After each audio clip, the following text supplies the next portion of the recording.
And I'm back home. Almost ஒரு 2 months ஆயிடுச்சு. நான் வந்து ஆக்சுவலி மும்பையில் அம்மா கிட்ட இருந்தேன். அம்மாவுக்கு வந்து உடம்பு சரியில்லைன்ட்டு கொஞ்சம் ஒரு ஆப்ரேஷன் பண்ணுறதா இருந்துச்சு. ஸோ அதனால் ஆப்ரேஷன் பண்ணதுக்கப்புறம் வேலைலாம் செய்ய முடியாது.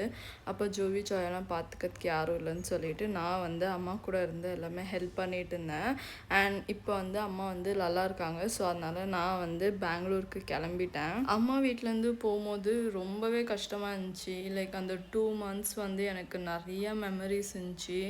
அண்ட் அந்த 2 months வந்து ஒரு 2 months மாதிரியே இல்லை, ஏதோ ரொம்ப வருஷமாக நான் இங்கே தான் இருக்கிறேன். அண்ட் இப்போ தான் புதுசாக நான் கல்யாணம் ஆகியே போகிற மாதிரியே எனக்கு ஒரு ஃபீல் இருந்துச்சு. அங்கேருந்து கிளம்பும் போது அவ்வளோ கஷ்டமாக இருந்துச்சு. அது கிளம்புறதுக்கு முன்னாடிலாம் எதுவுமே தெரியல.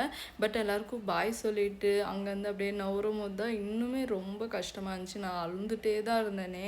பட் அப்படி இப்படி பிறகு ட்ரெயின் ட்ராவல் அப்படியே சாப்பிட்டுட்டு அப்படி இப்படி கொஞ்சம் சமாதானம் ஆகிட்டேன். பட் என்ன பண்ணுறது, அது ஒரு ஃபீல் இருக்குதா. லைக் ஐயோ போகிறோம், அம்மாட்டேருந்து போகிறோம் தூரமாக, இவ்வளோ நாள் அம்மா கூடயே இருந்துக்கிட்டு ஜோவி ஜாய் கூடலாம் இருந்துட்டு அது ஒரு கஷ்டமான இதுதான் இருந்துச்சு. பட் என்ன பண்ணுறது, நம்ம வந்து இப்படி போய் தான் ஆகணும். ஸோ அங்கேருந்து நான் வந்து பெங்களூர் கிளம்பி வந்துட்டேன்.